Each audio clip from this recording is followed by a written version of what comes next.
1992. We'll continue our Dhamma talk about the purification of a being.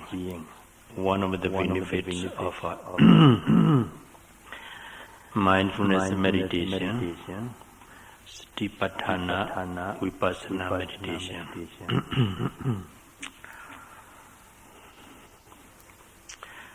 Yesterday, I explained you on the lower three maggas or path knowledge destroyed, uproot the defilements as a total removal. And what should I continue today?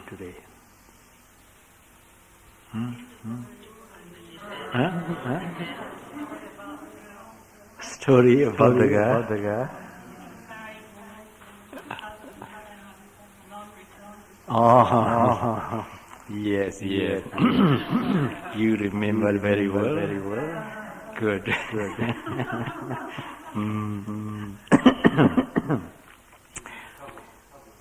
She said, she was puzzled. Why?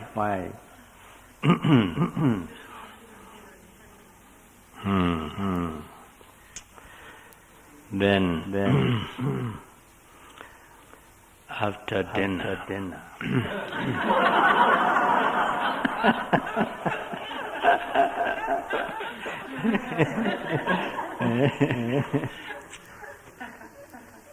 After dinner, what she do? What did she do? She asked her husband.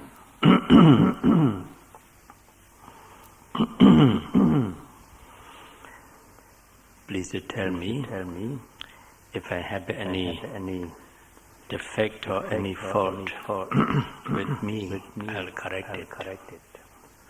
Or do you have any other affairs outside?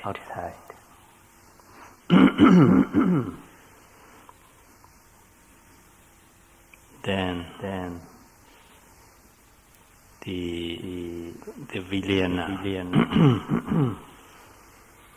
couldn't help explaining her. Because if he didn't explain about her attainment of a non-returner path knowledge, she may be upset. So she explained about his attainment of a non-returner path knowledge, the third stage of enlightenment knowledge. His wife is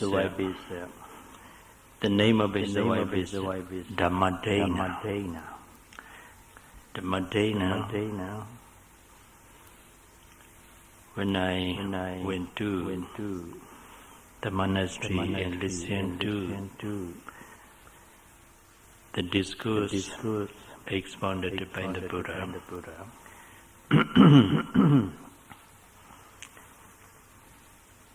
I have been being mindful of what is happening or what was happening to me. As taught by the Buddha,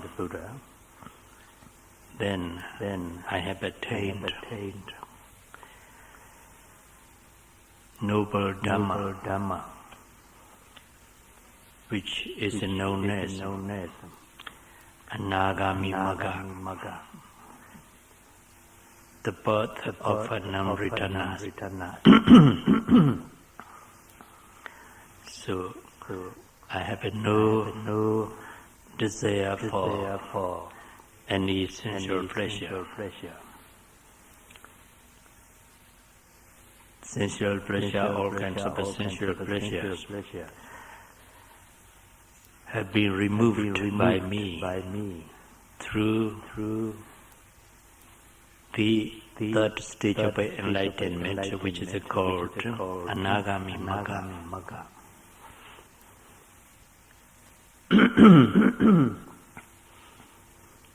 So I have renounced all worldly affairs,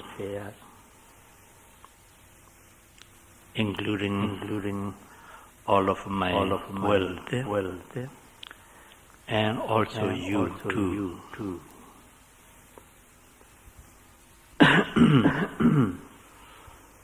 If the Madina was not a wise girl or lady, she would have been very upset at what he said about renunciation of her and his word. But the Madina was very wise, and also she has also capability to attain these stages of Magga if she practiced as taught by the Buddha. So the Madina asked the Vijnana, that Dhamma which you have attained,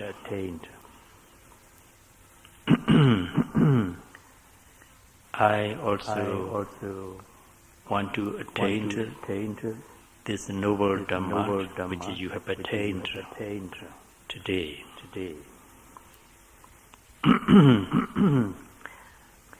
Is it possible for a woman to attain such a noble Dhamma as you have attained?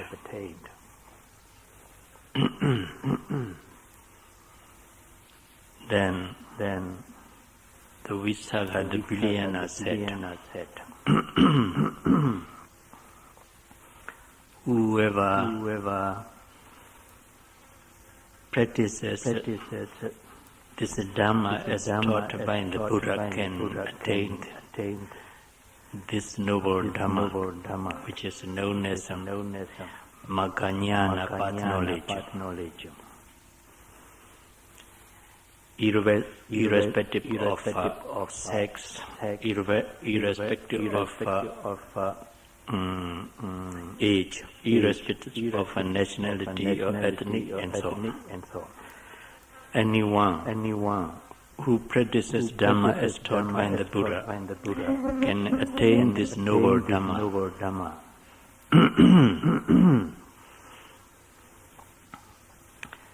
The Madina, the wife was very much pleased with what his husband said about the Dhamma. So Madina asked permission from her husband. Please permit me to be a bhikshuni. That's a female monk at the monastery. I request you to send me to the monastery to get a bhikshuni ordination, female monk ordination.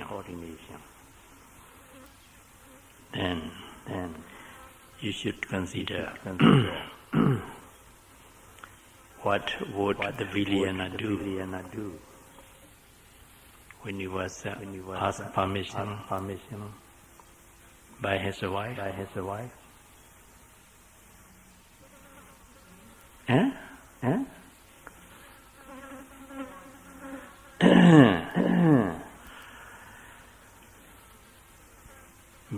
The Vijnana was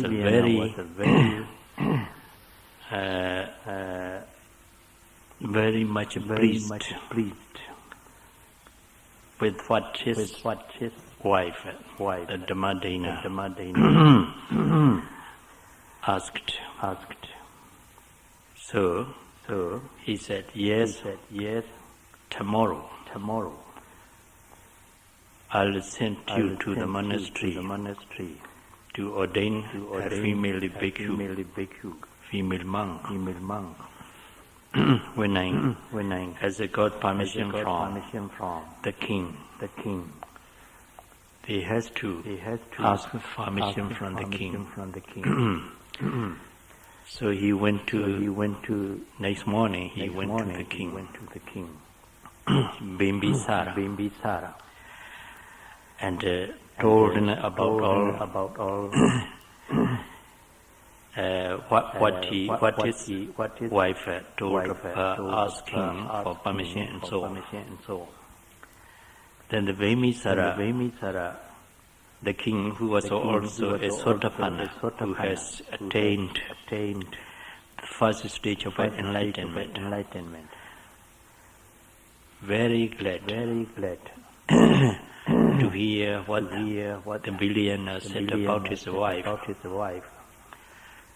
So the king said, very good, Visakha, please send your wife to the monastery.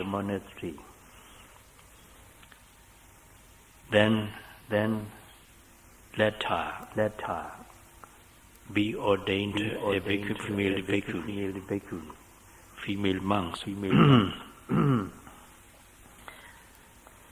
So the king also said, please celebrate a ceremony of our ordination too. Then Visakha sent his wife to monastery, Veluwana monastery. Then requested the Buddha to ordain a wife as female bhikkhu or bhikkhuni. We call it a bhikkhuni in Pali. In Sanskrit, it's a bhikkhuni. Bhikkhu is a male monk. Bhikkhuni is a female monk. So we use the word bhikkhuni. It's not like a nun today. In this day, Buddhist nuns observe only 8 precepts or 10 precepts. That's all.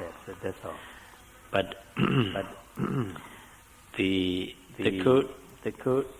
rules of bhikkhuni and the monastic cult is more than 227 rules. So nuns and bhikkhunis are very different. Today, some of our Pali scholars use the word nun, Buddhist nun for bhikkhuni. I think it's not very good term. Then the Buddha sent Dhammadena, the wife of the billionaire, to the bhikkhuni sangha and make them ordain this Dhammadena as a bhikkhuni. So after the Dhammadena had been ordained a bhikkhuni, she went to a monastery which is far from the village, in the forest, which is far from the Jeta Raja Gaha. So there he practiced meditation. The Villana Visakha was very much pleased. Then he went home back happily and peacefully. Within a couple of days, the Madena, the wife of the Villana, the bhikkhuni, came back to Veluwana in a couple of days. Then the Vilayana heard about her returning to Viluna monastery. Then he wanted to inquire when she did come back from the forest, from the meditation retreat. So he went to the Madena in the monastery, asked some questions about Dhamma. What he thought is the Madena came back because he couldn't live a monastery life. She couldn't live a monastery life because she enjoyed a great world at home. Now she has to take very poor food, yet she has to stay in a cottage. She couldn't sleep very well at night too, because she had to practice meditation until midnight, as the other meditation do, especially the meditators and Virigan retreat do. Huh?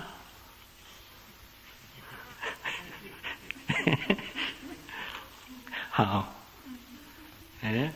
Until he practice meditation at the Virigan retreat, meditators in Virigan retreat do. Huh? No? So, Visakha was very much disappointed about her coming back to the monastery, but he wanted to know what is the reason why she came back to the monastery. Then asked some question about Dhamma.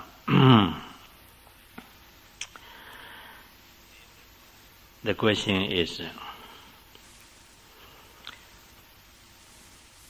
what is a Sakaya Dhammadena, which is a Buddha, which is expounded by the Buddha? What is a Sakaya? Then Dhammadena said, Auso Vilayana. The word Auso is an address to a person who is equal rank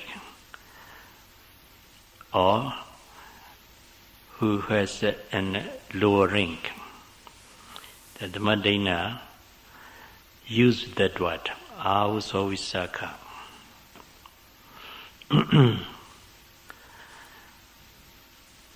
5 aggregates of grasping is a Sakaya. 5 aggregates of grasping is a Sakaya. Panchuparanekana Sakayo Devotati. Sakaya here means absolute reality. Absolutely reality.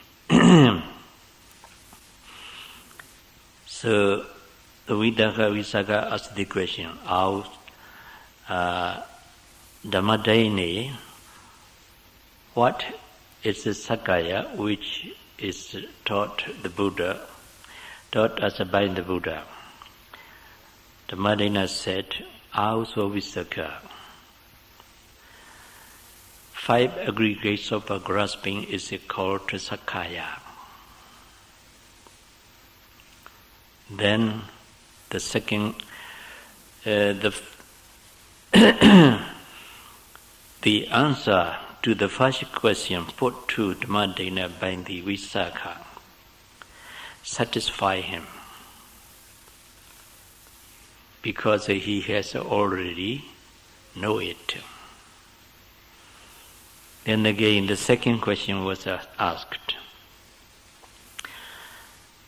Then what is the cause of Sakaya Dhammadena? Then Dhammadena answered this question. Tanha or attachment is called the cause of Sakaya. You know, Sakaya means absolute reality. It's both mental and physical phenomena, nama and rupa.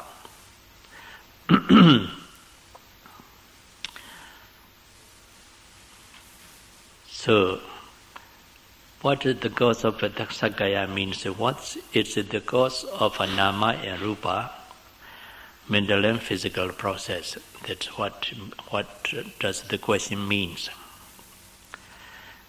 Then Dhammadena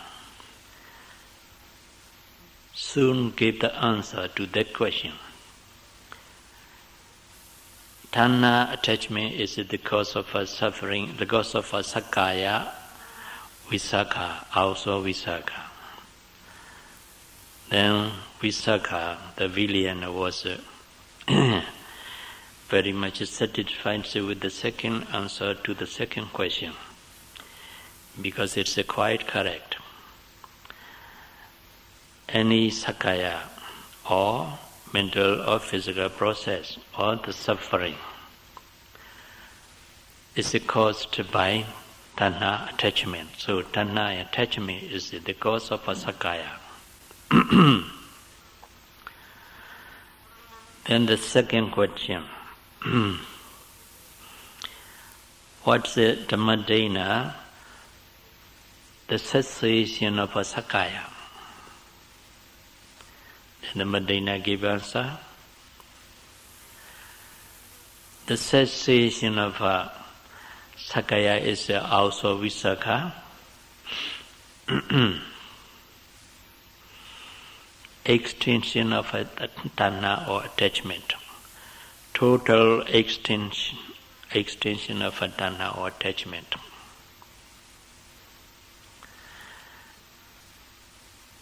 When Tanha is destroyed totally, attachment totally,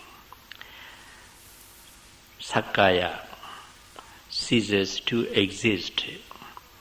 It doesn't arise any longer. So, the cessation of Sakaya is the extinction of Tanha attachment. It's Nibbana. Nibbana has no attachment at all. When attachment ceases to exist, you attain Nibbana, liberation, emancipation. Then Sakaya ceases to exist. Yes, Sakaya, as you know, mental and physical phenomena. Mental and physical phenomena ceases to exist when its cause, Tanha or attachment, has been destroyed. So, this question also satisfied Visakha. This answer to the third question also satisfied Visakha, the billionaire. Then he asked another question, the fourth one.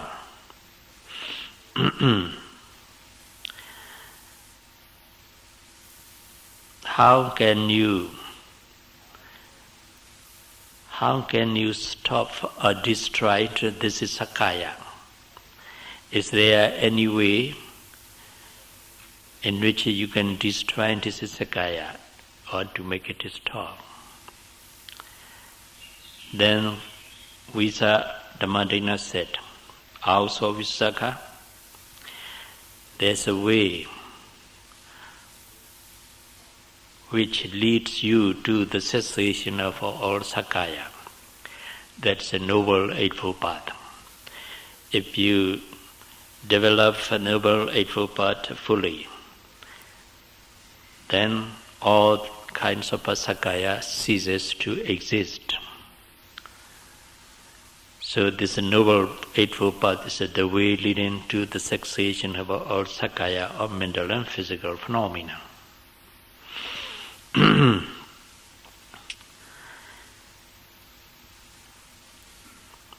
Visakha puts 4 questions. All the 4 questions were rightly, correctly, and perfectly answered by Dhammadena, his wife. Then Visakha judged, yes, this girl was very clever. He has attained arhatship. Judge. She has attained arhatship. Then she has attained the 4th stage of enlightenment. The Vilayana attained the 3rd stage of enlightenment. Who is a senior? The wife, senior. Maybe here also. Female meditator may exceed the male meditator, not in Dhamma but in number. But in number.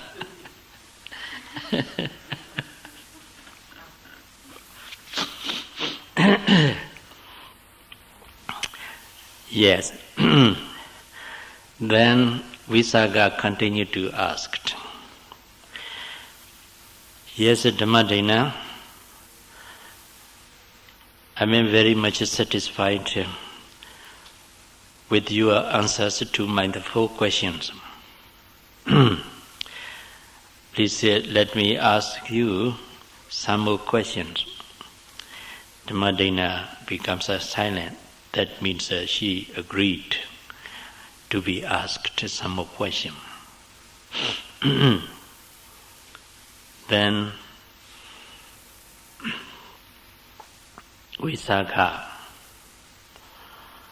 asked one more question. What is Dhammadena Sakaya Ditti? What is Dhammadena Sakaya Ditti? He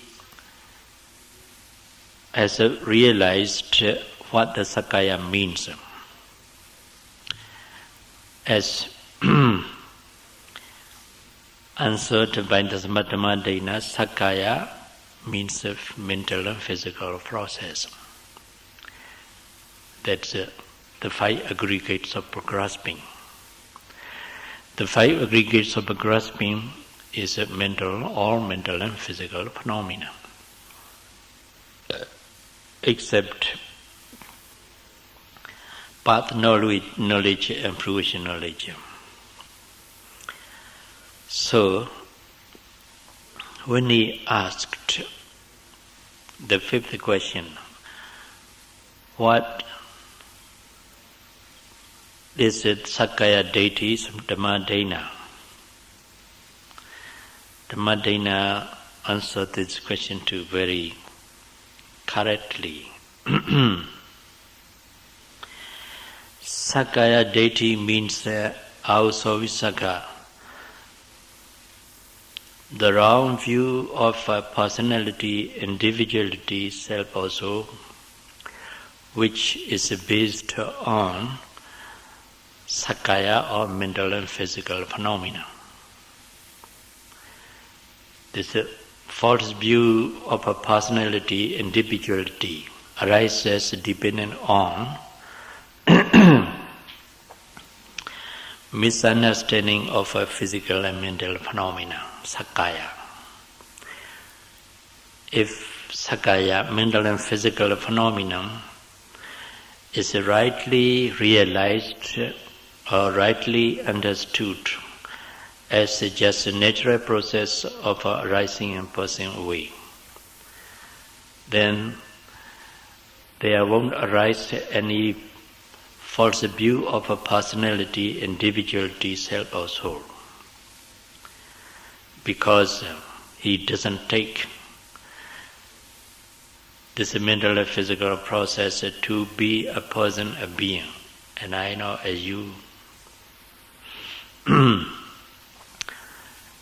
that's the Buddha, the Dhammadena said.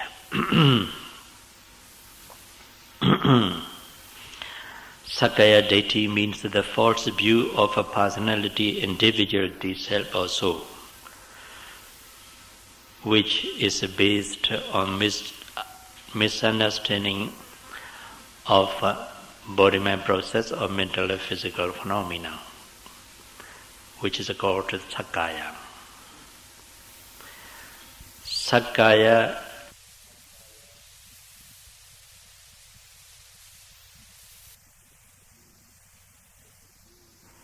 this view about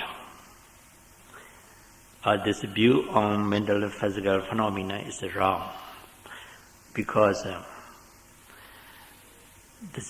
the false view takes mental and physical phenomena to be a person, a being, and I know as you. It doesn't see it as it really is. So the false view of a personality, individuality, which is based on misunderstanding of a body-mind process, is called Sakaya Ditti. You follow? Clearly see? Should I clarify more? No need, because you are intelligent. You are intelligent. Then the Visakha was very much satisfied with what Dhammadena answers to these 5 questions, and then he think it's enough for me. Now I can judge. She has attained the 4th stage of enlightenment and became a arhat. She has nothing to do more, so that she will be able to destroy defilement, because all the defilement in her has been destroyed. Her 4th stage of enlightenment. Then Visakha, with a great pleasure, went home back. Then, when a meditator who practiced under my guidance in this retreat go home back, they should try to persuade their wives or daughters and sons to practice meditation and attain arhatship.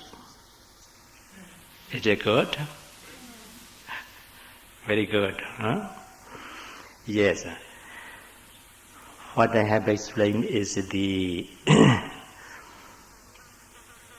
the 3rd stage of enlightenment. It destroys, it uproots, it uproots the sensual desire and anger totally. Then, what does the 4th knowledge of insight, the 4th knowledge of enlightenment destroy? Sakaya Ditti has been destroyed by the 1st stage of enlightenment.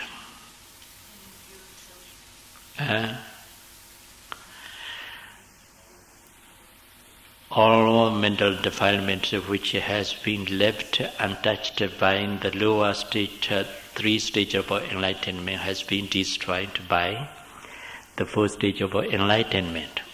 Is it right? Yes. So when you have attained to the fourth stage of enlightenment or hardship, you have no defilement at all. All defilements are totally, unexceptionally destroyed by the fourth stage of enlightenment.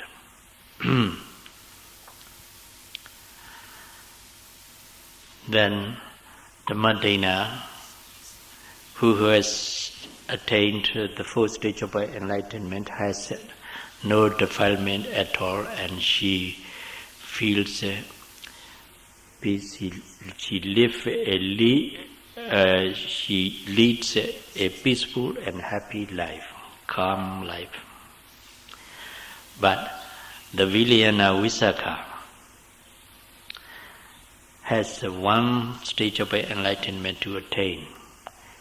He would have to strive for the attainment of the fourth stage. And the third stage of enlightenment, he can uproot, he can eradicate the sensual desire, and also anger. But he has some desire for attainment of a jhana, rupa jhana and arupa jhana. Rupa jhana means the jhana which is based on the physical phenomena.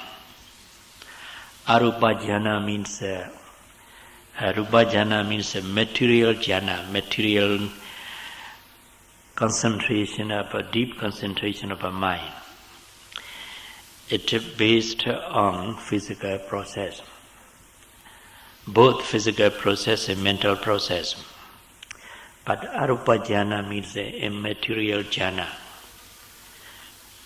which is based on mentality, only mentality, not materiality. So, some of the Pali scholars translate this two jhana, material jhana and formless jhana, they said. Arupa jhana is translated into formless jhana because they translate physical phenomena into the word form. So, arupa jhana means just material, immaterial jhana, which is based on just mentality, not materiality. So they translate it formless jhana. Yes, let it be. We are not concerned with these things which are worldly things, not supramundane. Then, at the stage of the third path knowledge, Visakha has destroyed the sensual desire and anger, hatred, aversion, ill will. But he has a desire to attainment of this material jhana and immaterial jhana. So he has some lobha, desire. That desire for attainment of material jhana and immaterial jhana is destroyed by the fourth stage of enlightenment, arhataship, path knowledge. So at the stage of the fourth stage of insight knowledge, arhatamaga, then it destroys all kinds of desire for attainment of jhanas, and also the other remaining mental defilements such as restlessness, distraction, and conceit, and so on. Also ignorance. So at the stage of the fourth stage of insight, the fourth stage of enlightenment, you destroy all mental defilements, and so when a person has attained the four stages of enlightenment, he has no defilement at all. So he is called Arahant.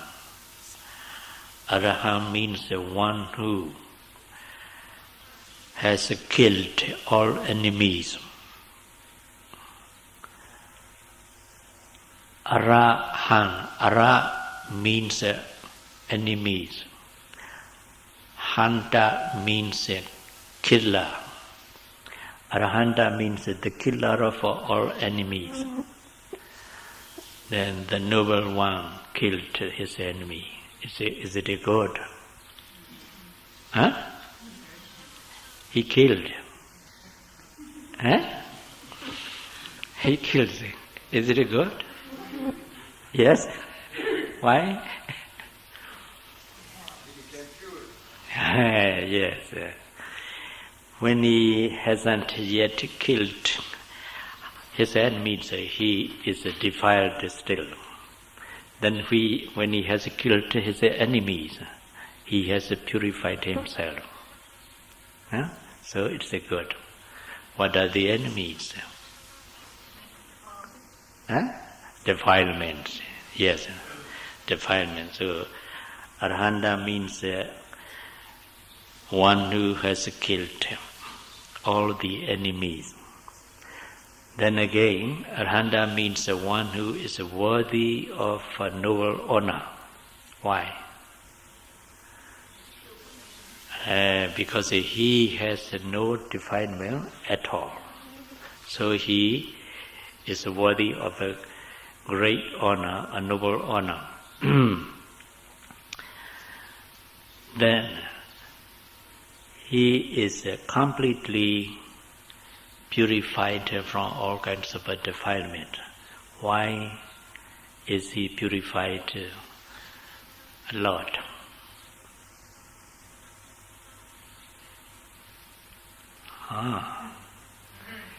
Very easy. Because he has been practicing mindfulness and meditation. He has been practicing mindfulness and meditation. So he can purify himself from all kinds of mental defilement. That the Buddha said, purification of being is the first benefit of mindfulness and meditation. That's what I mean. Now, you are also practicing mindfulness and meditation. How many kinds of defilement have you killed?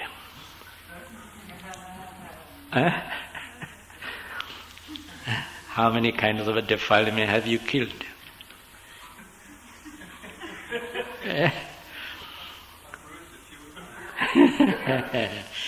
Yes, you would say,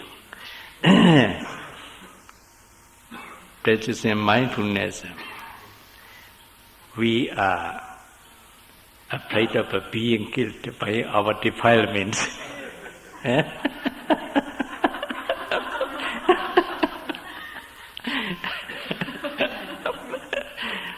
Practicing mindfulness, we are afraid of being killed by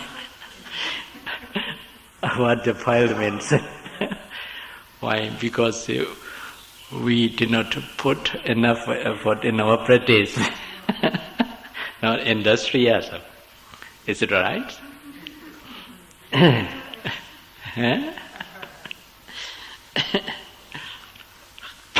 Yes.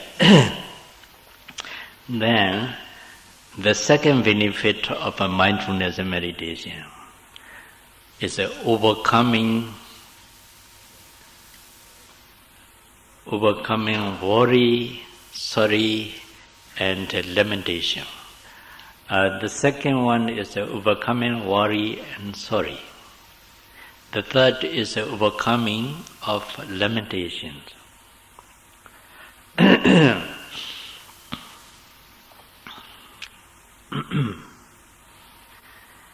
When you practice mindfulness, if your effort is enough, and time is also enough, you can concentrate your mind deeply on the object of a mental or physical process. Then when you occasionally when you may think about your failure and your life and any aspects of your life, you may have worried about it. You may feel sorry for it. But your concentration is good enough at that moment. As soon as the worry or sorry arises, you note it very attentively, energetically, worry, sorry.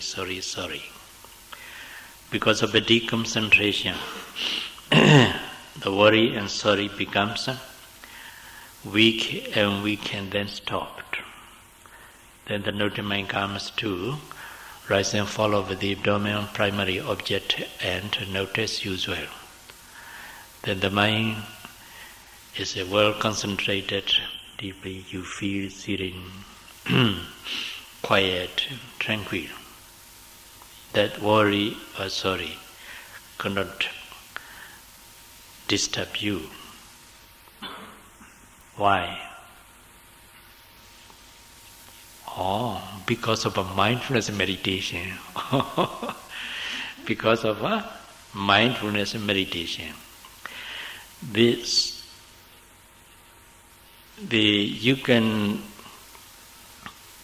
can say this one because you yourself experience some worry, sorry, and sadness by being mindful of them. Did you have that experience? Yes. Every meditator has this experience. So, then do you believe when the Buddha said the second benefit of mindfulness meditation is the overcoming of a worry and sorry? You believe? Yeah, why? Because we have experienced it. You must say bravely. Should not be reluctant. Then that is partial removal of a worry and sorry. Not total removal of a worry and sorry. Even though you are able to overcome this worry and sorry, while your concentration is good enough. When you are out of a retreat, your concentration is not so good as in the retreat. Then could you overcome this worry and sorry? Yes. If you persistently observe this worry and sorry, then you cannot overcome it even the outside retreat. Do you believe me? If you do not believe me, that you should practice it outside. Yes. Mindfulness meditation is not to practice only in the retreat. But it should be applied to your daily activity, daily life. It is very much beneficial and useful. So, if the mindfulness meditation is beneficial and useful only in the retreat, you should not come and practice. You should go.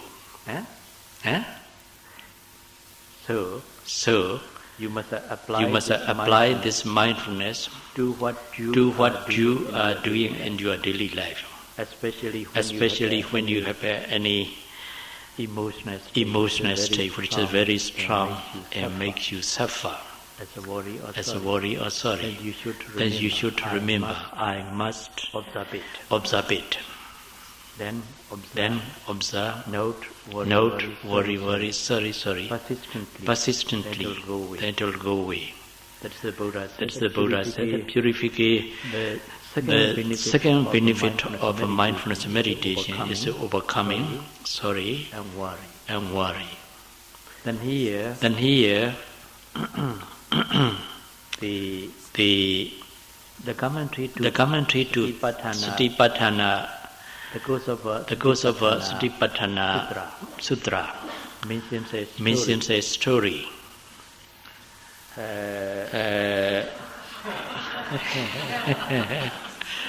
Time's nearly up. Shall I do you this story? You want to listen to? Yes, later.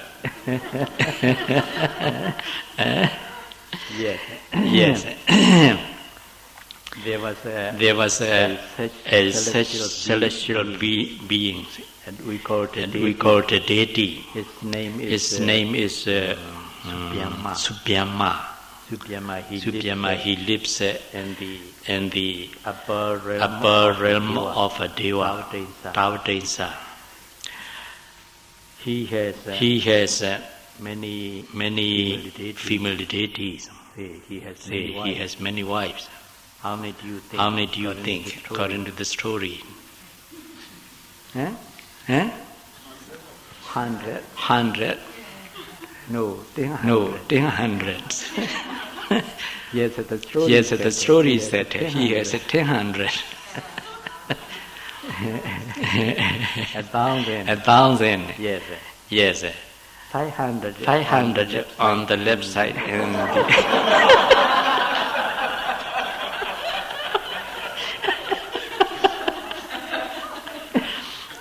the story said the other 500 on the left and right.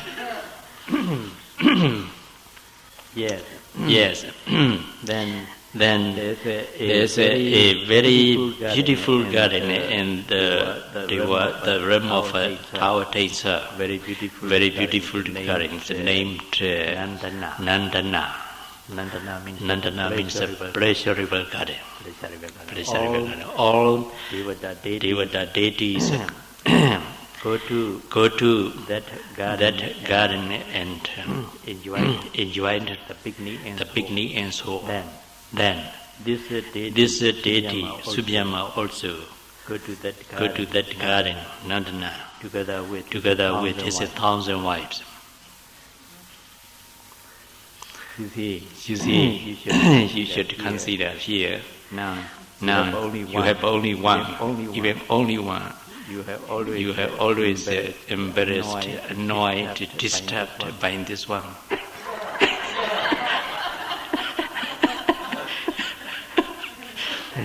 You have to worry about her.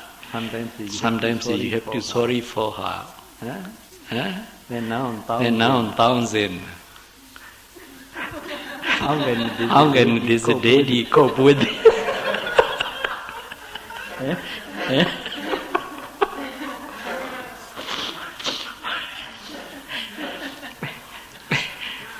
I don't know. You may know.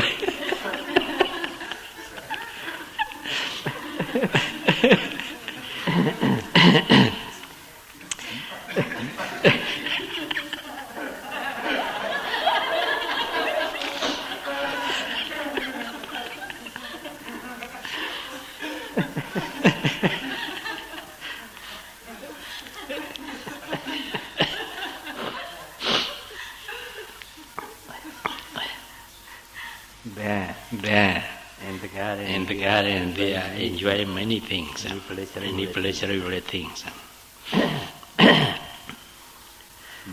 But in the morning, the 500 of a thousand, 500 words of a thousand, plucking the flowers in the garden, died. All the 500 died.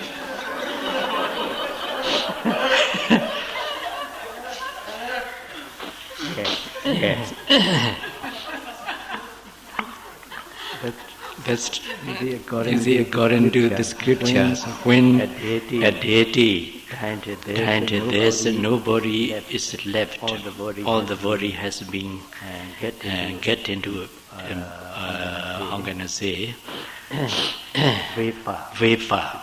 It's getting evaporated. Then no one see the dead body. Suvyama. Enjoy him. The other deities. He doesn't know. He didn't know. Those deities who had died are reborn in the hell. All the fives have been reborn in the hell, suffering a lot, a great deal. And when Suvyama is about to go home back, he made a roll call.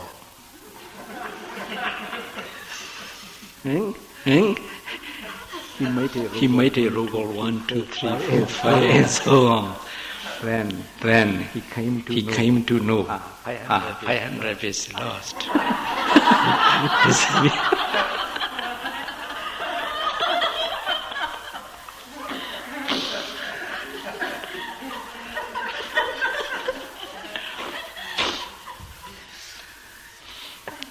So he find out this 500 all the corners of a garden he didn't see. Then he looked for all the deva, all the 6 realms of a deva. He couldn't see. Then he looked down to the earth, human world. He couldn't see. Then he looked down further to the hell. There he found his 500 deities are suffering in the hell a great deal. He was shocked and sorry for them and worry about them. Then at the same time he sees how long could he live in the Deva world. Then he sees he will die himself after a week. Then he was very much worried about his death. In this way he was stricken with worry, sorry, and so much suffering. Then how can he overcome this worry and sorry? Sorrow? Huh? By mindfulness. That's what you know. But he doesn't know mindfulness meditation because he indulges in sensual pleasure a great deal. He doesn't know. Then he was helpless. No one consoled him. He was stricken a great deal of grief and worry and sorrow. The other remaining 500 also can't help him. But one of the female deity who seems to be wise advised him, Lord, we have the king of the devas, deities. You should go to him and ask for the advice to quench this suffering. Then the Subyama went to the king of the Deva deities, asked for the way in which he can quench the flames, a great flames of worry, sorry, and grief. Then the king of the Deva is called Sakka in Pali. Sakka.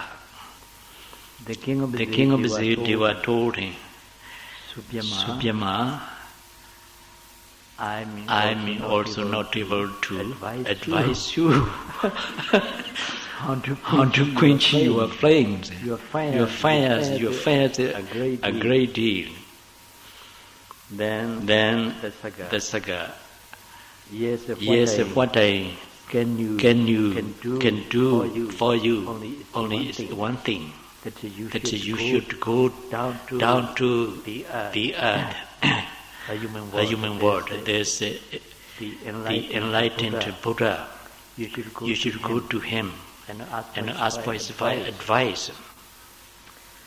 Then the Subyama deity came to the Buddha as advised by his king of the Devas, but not alone. How many? Altogether 501. 501. With the one himself. As a 500.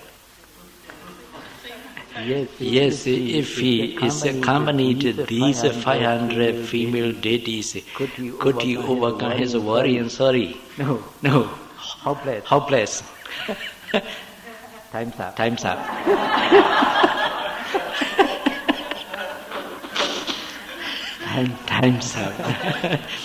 We will continue tomorrow.